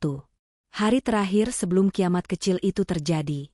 Suasana di rumah Bu Yanti bukan lagi tegang, tapi sudah masuk tahap kritis. Listrik akhirnya diputus oleh PLN pagi tadi. Air PDAM juga sudah mati. Mereka tidak bisa mandi, tidak bisa menyalakan kipas angin. Panas, bau, dan gelap. Sekitar pukul 10 pagi, sebuah mobil hitam berhenti di depan pagar. Bukan mobil Marissa, tapi mobil Bang Jago, si penagih hutang. Bang Jago turun sendirian, tidak membawa pasukan. Tapi auranya jauh lebih menakutkan. Ia berjalan santai masuk ke halaman, menendang pintu depan yang tidak terkunci. Farhan, Bu Yanti, dan Dita sedang duduk melingkar di lantai, membagi sebungkus roti tawar yang sudah agak keras, satu-satunya makanan yang bisa dibeli Farhan dengan sisa uang receh. Enak sarapannya? Tanya Bang Jago sambil tersenyum miring. Mereka bertiga tersedak.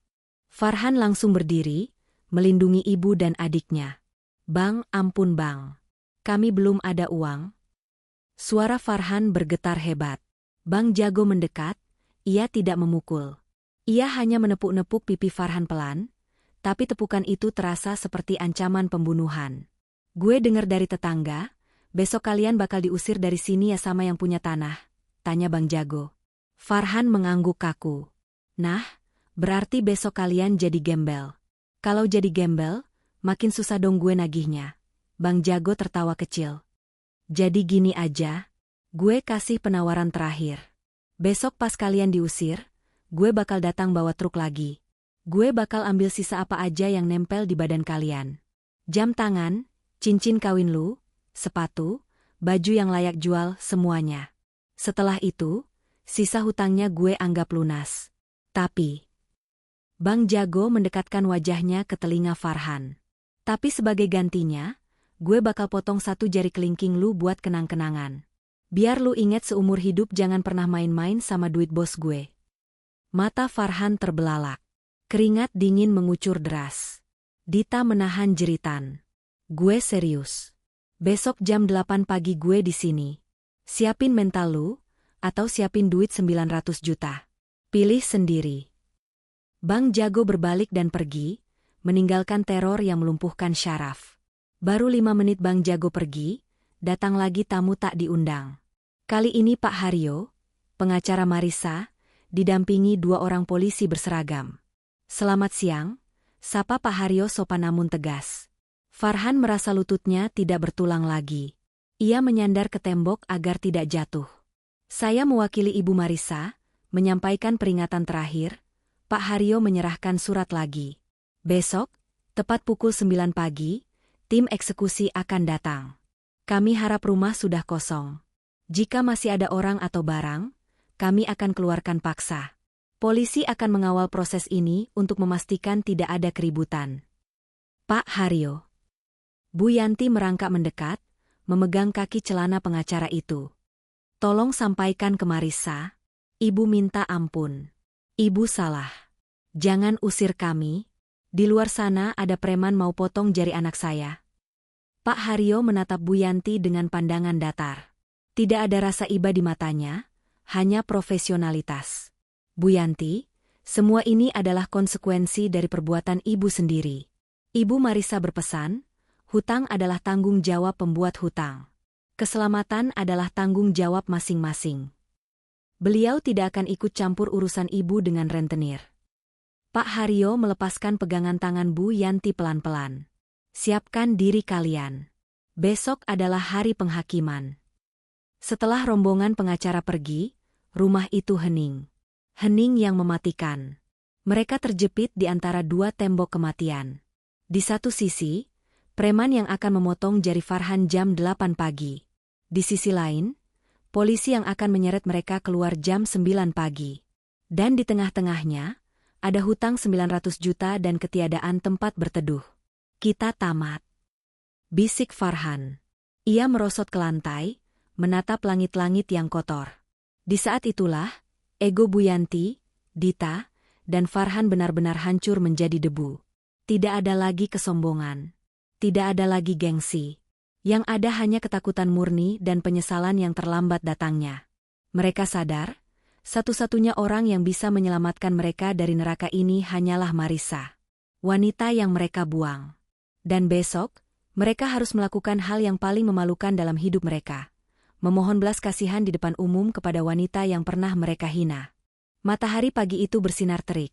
Namun bagi penghuni rumah Jalan Cempaka nomor 5, sinar itu terasa dingin menusuk tulang. Jam dinding di ruang tengah yang sudah mati jarumnya seolah mengejek mereka. Farhan tidak membutuhkan jam untuk tahu waktu. Detak jantungnya sendiri adalah penghitung mundur yang menyiksa. Pukul 7.55 waktu Indonesia Barat. Farhan, Bu Yanti, dan Dita duduk berdempetan di teras depan. Mereka mengenakan pakaian terbaik yang tersisa, bukan untuk bergaya, tapi karena mereka tahu mereka mungkin tidak akan pernah masuk ke rumah itu lagi. Wajah mereka pucat pasi, mata cekung kurang tidur, dan bibir kering pecah-pecah karena dehidrasi. "Mas, aku takut," bisik Dita sambil memeluk lengan Farhan erat-erat. Tubuh gadis itu gemetar hebat. Farhan tidak menjawab. Ia menatap pagar besi yang setengah terbuka. Di tangannya, ia memegang sebilah pisau dapur kecil berkarat, bukan untuk melawan preman, tapi sebuah upaya menyedihkan untuk sekadar merasa punya pertahanan. Padahal ia tahu, di hadapan Bang Jago, pisau itu tidak ada gunanya. "Berdoa, Bu. Berdoa," gumam Farhan. "Ibu sudah berdoa dari semalam, Han.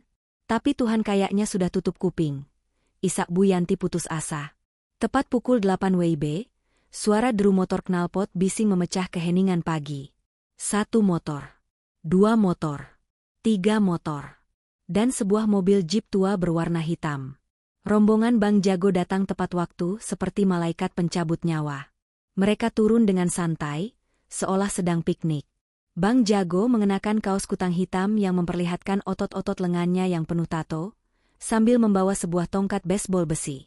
Anak buahnya ada yang membawa linggis, ada yang hanya mengepalkan tangan dengan cincin batu akik besar. Bang Jago menendang pagar hingga terbuka lebar. "Brak, selamat pagi, keluarga bahagia," sapa Bang Jago dengan senyum lebar yang mengerikan. "Sesuai janji gue kemarin. Udah siapin duit 900 jutanya?" Farhan berdiri, lututnya goyah. Ia menjatuhkan pisau dapur kecilnya, karena tangannya terlalu licin oleh keringat dingin. "Bang tolong, Bang kasih kami waktu sedikit lagi."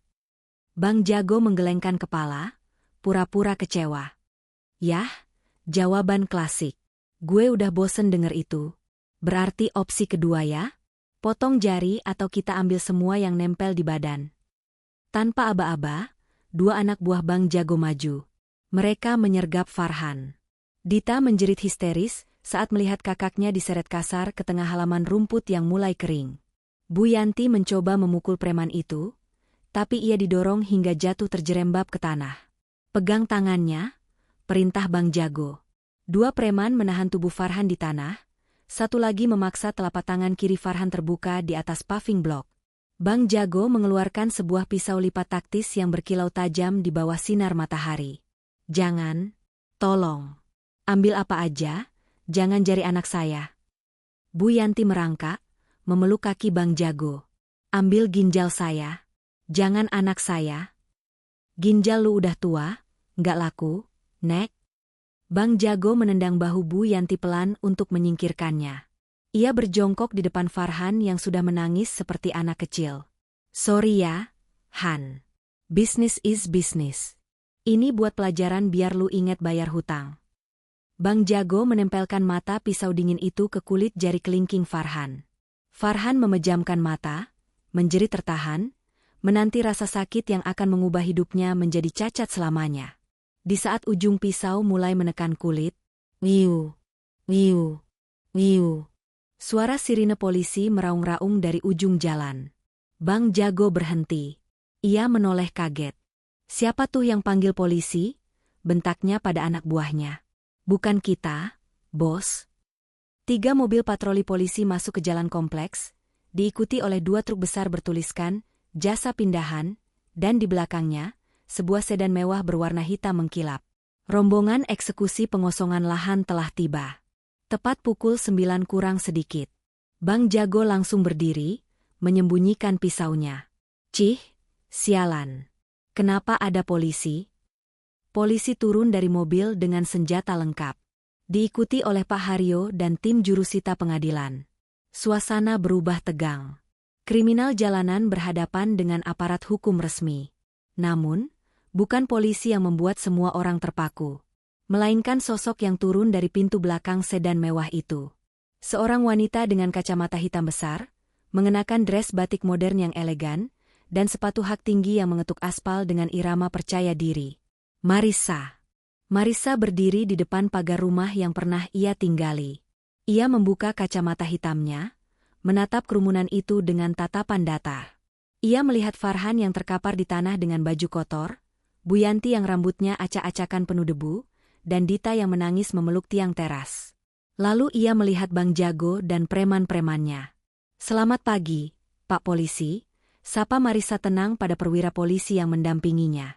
"Sepertinya ada tamu tak diundang di properti saya selain penghuni liar ini." Polisi itu mengangguk, lalu menatap tajam ke arah Bang Jago. "Kalian sedang apa di sini? Bubar? Atau kami angkut semua ke polsek atas tuduhan penganiayaan?" Bang Jago, meski garang, tahu ia kalah jumlah dan wewenang. Ia mengangkat tangan tanda damai. "Eits, santai Pak. Kita cuma lagi nagih hutang secara kekeluargaan kok. Nggak ada kekerasan." "Nagih hutang kok bawa pisau?" sindir Marissa tajam. Suaranya terdengar jelas di telinga Farhan. Farhan mendongak. Melihat Marissa berdiri di sana, dikawal polisi dan pengacara, ia merasakan campuran rasa malu yang luar biasa dan secercah harapan.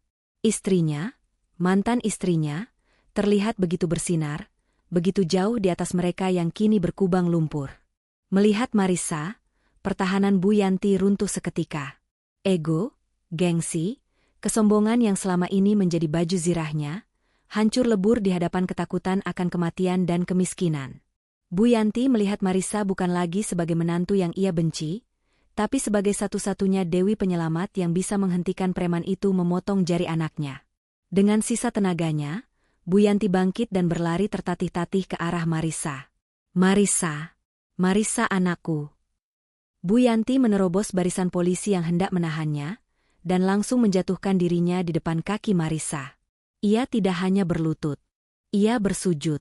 Dahinya menyentuh ujung sepatu hak tinggi Marissa yang bersih.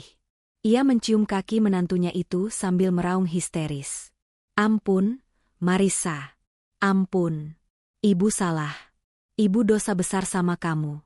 Tolong ibu, nak. Tolong Farhan. Mereka mau bunuh Farhan. Tolong bayarin hutang itu. Ibu janji akan jadi budak kamu seumur hidup. Ibu rela nyuci kaki kamu, minum air cucian kaki kamu, asal kamu tolong kami.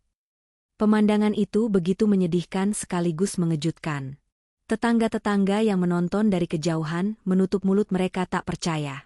Bu Yanti, sang ratu sosialita kompleks yang angkuh, kini mencium kaki menantunya di aspal yang panas. Farhan yang melihat ibunya bersujud seperti itu merasa hatinya diiris sembilu. Ia merangkak mendekat, lalu ikut menjatuhkan diri berlutut di samping ibunya. Suara Farhan parau. Aku nggak minta kita balik.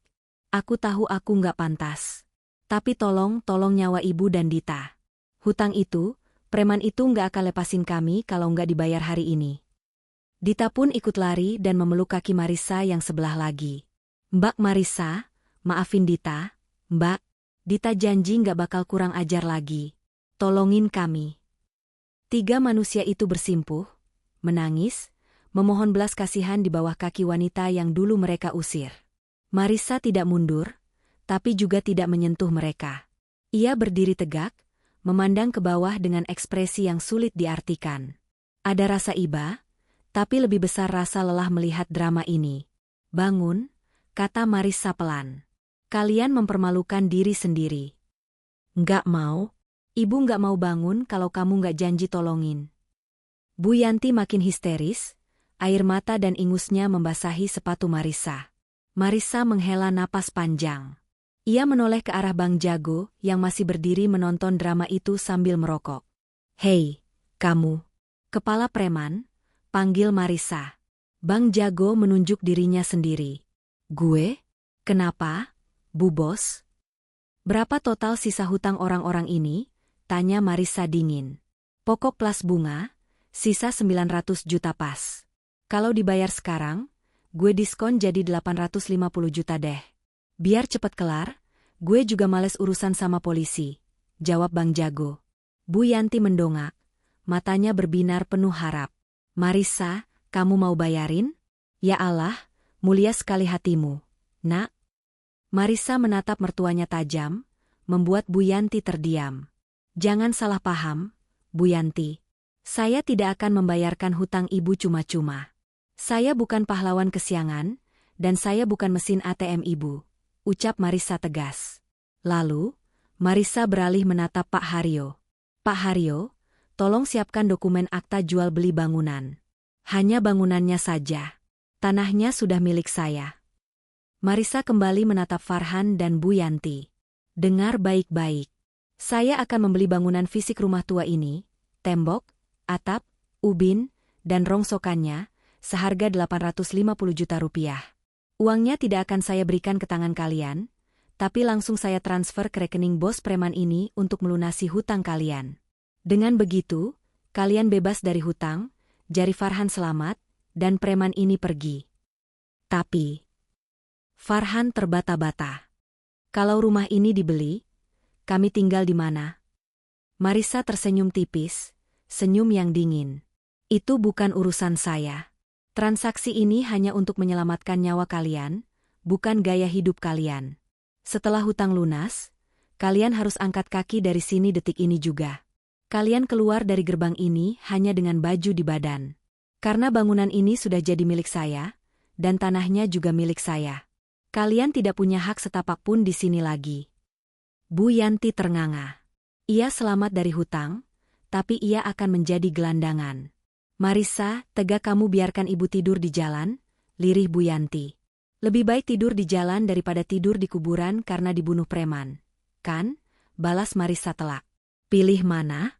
Lunas tapi jadi gelandangan, atau tetap punya rumah tapi jari anak ibu dipotong dan besok mati.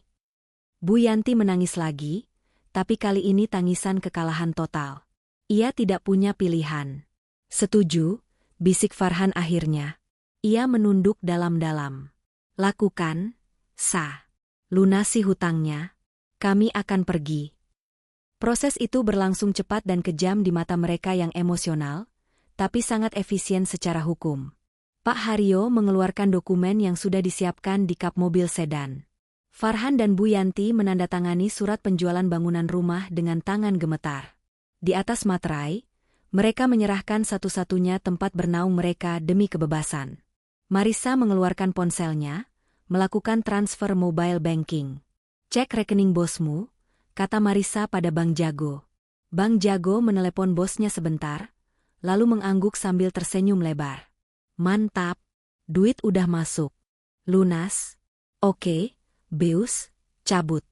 Urusan kita kelar. Bang Jago menepuk bahu Farhan keras-keras. Lu beruntung punya mantan bini kayak dia. Kalau enggak, lu udah buntung sekarang. Dah, jangan ngutang lagi lu. Rombongan preman itu pergi meninggalkan lokasi dengan deru motor yang bising. Ancaman fisik telah hilang. Kini tinggal eksekusi pengosongan. Nah, Marissa menepuk tangannya sekali. Sekarang jam 9.30. Truk pindahan saya sudah siap. Silakan kalian keluar dari pagar. Tim saya akan mulai mengangkut barang-barang sisa di dalam untuk dibuang ke tempat sampah, karena saya mau merenovasi total tempat ini. Dibuang? Dita terkejut. Mbak, baju-baju aku, buku kuliah aku. Ambil yang bisa kamu bawa di tanganmu sekarang. Saya kasih waktu 5 menit, kata Marissa tak terbantahkan. Dita dan Bu Yanti berlarian masuk ke dalam rumah yang sudah kosong melompong itu. Mereka mengambil kantong plastik sampah, memasukkan baju-baju seadanya yang berserakan di lantai. Mereka seperti pemulung di bekas rumah mereka sendiri. Farhan tidak masuk. Ia berdiri berhadapan dengan Marissa di depan gerbang. Terima kasih, Sa, ucap Farhan pelan. Ia tidak berani menatap mata Marissa. Jangan berterima kasih. Aku melakukannya karena aku tidak mau tanah warisan bapakku dikotori darah kalian, jawab Marissa dingin. Apa kamu benar-benar sudah tidak punya rasa cinta sedikitpun buat aku? Tanya Farhan, sebuah pertanyaan bodoh di waktu yang salah. Marissa menatap Farhan lamat-lamat. Ia mengingat masa-masa pacaran mereka yang indah, lalu mengingat tamparan Farhan, dan pengusiran malam itu. Cintaku sudah mati malam itu, Farhan. Saat kamu memilih ibumu yang salah daripada istrimu yang benar. Seorang imam keluarga harusnya bisa membedakan mana yang hak dan mana yang batil. Kamu gagal menjadi imam. Kamu cuma anak kecil yang berlindung di ketiak ibumu. Kata-kata itu menohok jantung Farhan lebih sakit daripada pisau Bang Jago. Ayo, keluar, perintah Marissa. Bu Yanti dan Dita keluar membawa bungkusan plastik hitam besar. Mereka menangis terseduh-seduh. Tetangga-tetangga menatap mereka dengan pandangan campur aduk. Ada yang kasihan, ada yang puas karena karma telah terbayar. Selamat tinggal, Bu Yanti, ucap Marissa saat mertuanya melewatinya. Bu Yanti tidak menjawab. Ia terlalu malu. Ia berjalan menunduk, menyeret kakinya keluar dari gerbang kompleks yang megah itu, menuju jalan raya yang panas dan berdebu. Marissa memberi kode pada petugas keamanan. Gerbang besi tinggi itu didorong menutup. Blam! Suara besi beradu besi mengakhiri drama keluarga itu. Marissa berdiri di balik gerbang, di dalam wilayah kekuasaannya, sementara Farhan dan keluarganya berdiri di luar, di trotoar, tanpa rumah, tanpa uang, tanpa tujuan. Pemisahan itu kini mutlak. Seminggu setelah kejadian itu, suara dentuman alat berat becoe terdengar memekakan telinga di Jalan Cempaka nomor 5. Tembok-tembok rumah mewah yang penuh kenangan palsu itu dihancurkan. Debu beterbangan ke udara. Marissa berdiri agak jauh, mengenakan helm proyek putih, memantau proses pembongkaran. Ia tidak merasa sedih melihat rumah pernikahannya hancur. Justru, ia merasa lega. Setiap runtuhan tembok rasanya seperti meruntuhkan beban di dadanya. Rencananya mau dibangun apa, Bu Marissa? Tanya arsitek di sebelahnya. Saya mau bangun 3 unit townhouse minimalis modern di sini. 1 untuk saya tinggali kalau saya sedang ingin suasana tenang, 2 lagi untuk disewakan ke ekspatriat. Buatkan desain yang banyak jendela kacanya, biar terang. Saya tidak suka rumah yang gelap dan sumpek seperti dulu, jawab Marissa sambil tersenyum cerah. Pak Haryo datang menghampiri, membawa map laporan. "Bagaimana kabar mereka, Pak?" tanya Marissa tanpa perlu menyebut nama. Ia tahu Pak Haryo pasti memantau, sekadar untuk memastikan keamanan. Mereka mengontrak di sebuah rumah petak di daerah pinggiran, dekat bantaran sungai. Sangat sempit, hanya satu kamar untuk bertiga, lapor Pak Haryo. Farhan bekerja serabutan jadi ojek online pakai motor sewaan karena dia dipecat dari kantornya. Ternyata absennya buruk selama kasus ini. Dita terpaksa cuti kuliah karena tidak ada biaya. Dan Bu Yanti. Pak Haryo berhenti sejenak, tersenyum kecut. Bu Yanti jualan gorengan di depan kontrakan mereka. Tapi kabarnya sering bertengkar sama tetangga barunya karena dia masih suka sok ngatur dan sombong, padahal sudah tidak punya apa-apa. Marissa mengangguk-angguk. Tidak ada rasa senang yang meluap-luap mendengar penderitaan mereka, hanya rasa fairness. Keadilan telah ditegakkan. Biarkan saja, Pak. Itu sekolah kehidupan buat mereka. Mungkin dengan begitu, mereka belajar menghargai uang dan orang lain, kata Marissa. Yang penting mereka tidak mengganggu hidup saya lagi. Mereka tidak akan berani, Nak. Mereka sudah terlalu takut dan malu padamu, sahut Pak Haryo. Marissa kembali menatap alat berat yang sedang merobohkan kamar utama, kamar tempat ia dulu sering menangis diam-diam. Kini, kamar itu sudah rata dengan tanah. Matahari bersinar langsung menyinari tanah kosong itu. Tanahnya subur, gumam Marissa. Cocok untuk menanam harapan baru. 1 tahun kemudian, langit Jakarta sore itu berwarna jingga keemasan.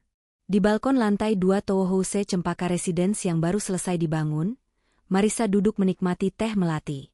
Rumah itu indah sekali, modern, bersih, dan penuh tanaman hijau. Bisnis properti Marissa berkembang pesat. Ia tidak hanya mengelola warisan ayahnya, tapi berhasil melipat gandakannya. Namanya mulai dikenal sebagai pengusaha wanita tangan dingin yang disegani. Ia tidak menikah lagi, belum. Ia sedang menikmati kebebasannya, menikmati kemandiriannya. Ia sering traveling, melakukan kegiatan sosial, dan yang paling penting, ia bahagia menjadi dirinya sendiri. Ponselnya bergetar. Sebuah pesan masuk dari nomor yang tidak disimpan, tapi ia hafal. Isi pesan, "Sa, selamat ulang tahun ya. Semoga kamu bahagia. Aku lihat di majalah bisnis, kamu sukses banget. Aku ikut senang. Maaf aku cuma bisa kasih doa. Aku sekarang kerja di bengkel, lumayan buat makan. Ibu sudah agak stroke ringan, jadi Dita yang jaga di rumah. Kami kangen masakan kamu. Sekali lagi, selamat ya." Marissa membaca pesan itu tanpa ekspresi. Tidak ada debaran jantung, tidak ada air mata. Hanya seperti membaca berita cuaca usang. Farhan masih terjebak di masa lalu, meratapi masakan Marissa dan kenyamanan yang hilang. Sementara Marissa sudah berlari jauh ke depan. Marissa tidak membalas pesan itu. Ia menghapusnya, lalu memblokir nomor itu untuk selamanya. Ia sudah memberi mereka kesempatan hidup kedua dengan melunasi hutang itu setahun lalu. Itu adalah hadiah perpisahan terakhir. Tidak perlu ada komunikasi lagi. Marissa meletakkan cangkir tehnya, berdiri, dan merentangkan tangan menyambut angin sore. Ia menghirup udara dalam-dalam. Udara kebebasan. Di kejauhan, di sebuah gang sempit yang becek dan bau got, Bu Yanti duduk di kursi roda butut, menatap layar TV tetangga yang menayangkan profil pengusaha sukses Marissa Wijaya. Air matanya menetes, bukan air mata taubat, tapi air mata penyesalan karena telah membuang berlian demi segenggam kerikil. Farhan pulang dengan baju oli yang kotor, menunduk lesu, masuk ke dalam rumah petak yang gelap tanpa menyapa siapapun. Dua dunia yang kini berbeda langit. Marissa tersenyum, berbalik masuk ke dalam rumahnya yang terang benderang. Hidup terus berjalan, dan bagi Marissa, hidup yang sesungguhnya baru saja dimulai.